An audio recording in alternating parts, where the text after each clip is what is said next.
So talk us through phase 2. It is primarily about also bringing the Flyers home, giving them a home here at BS3. It is that the Flyers, since the Flyers came under the Bristol Sport umbrella, they've been very successful. They've been selling out in the existing facility that they're in north of Bristol, but we think there's tremendous scope to grow that crowd size, to get more engagement with Flyers in the community, and generally to get more people in Bristol engaged in what they do and who they are. But they need their own venue which is fit for purpose to play in. So that's what started all of this off. So, we thought, how can we bring them to the same place where rugby and football play? How can we make that happen? How can we facilitate that growth in crowd sizes? So sort of 2.5 years ago, we started to acquire some of the land in between the stadium and Winterstoke Road. We put all of that together over that period and then started to think, how would the layout of that new site be? How would it come across? How would it work? Travel and transport is obviously both key issues in this local area. And putting all that together, we've come forward with a set of plans with a sports and convention centre right at the heart of those plans in the middle of the site, and that will be the new Flyers venue. And it will be a 4,000 capacity, so plenty of scope for those crowds to grow, but also of course for other sports as well to be hosted there. Yeah, it's the home of the Flyers. That they play 19 or 20 times a year, so the same philosophy has to apply to this new facility that we apply to Ashton Gate, and that is it needs to be a 365-day-a-year facility. It needs to be used by professional sport, but also by community and amateur-based sports. But it also has to pay for itself. So as well as having sports and community use in it, we have to open it up to the business community, and that's why, in the same way that the stadium is multi-purpose, this new convention centre will be multi-purpose. Sport will be played there, but we're also looking to make it available to the business community for conferences, exhibitions, entertainment and functions. You've talked about community use there. Of course, the associated charities that operate here out of Ashton Gate have been tremendously successful over the last few years and have grown rapidly, and this will provide an additional space for them. Yeah, each of the clubs have their own community arm. All of those have been tremendously successful. They've won awards, they've grown, they're spreading across Bristol and using sport to change people's lives, frankly. The Bristol Sport Foundation has come along latterly and has added to that. And each of the charities have expanded.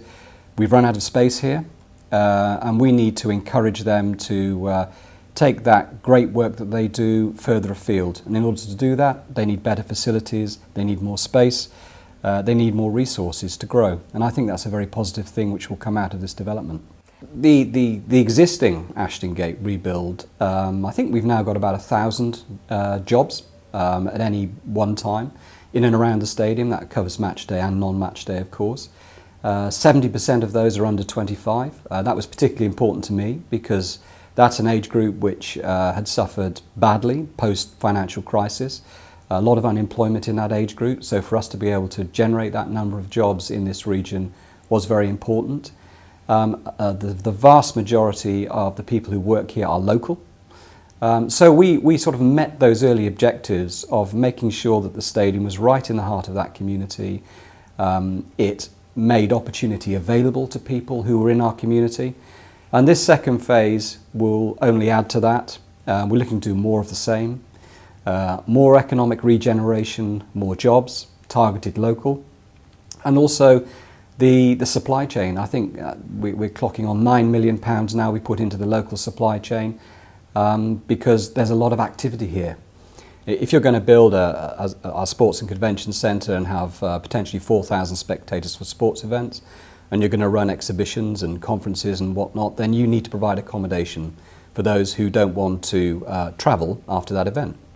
So in the scheme, we are proposing a 200-bedroomed premium hotel and approximately 100 bedrooms budget-branded hotel.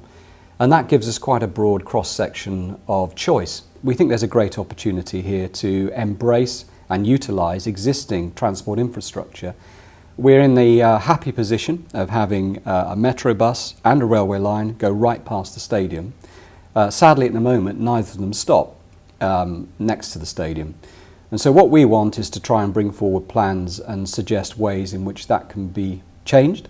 and that we can get trains stopping and we can get the Metrobus stopping opposite the stadium here on the other side of Winterstoke Road, which we believe will be a game changer for moving people in and out of the stadium. And I think Bristol has obviously had quite a tough time in the last 12 to 18 months, with issues around the Metrobus, and then an extensive debate over an arena and where that would be sited. But I just hope that perhaps we can turn a page on that with this proposal, because delivery is absolutely central to everything here. It is the same team that delivered on Ashton Gate, which was a difficult project, and it was on time, on budget and on design.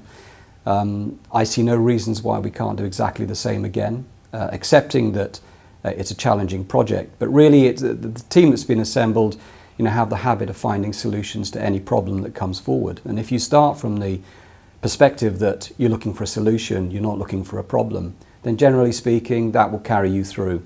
So I'm very confident that this team will do the business and we will get it delivered on time.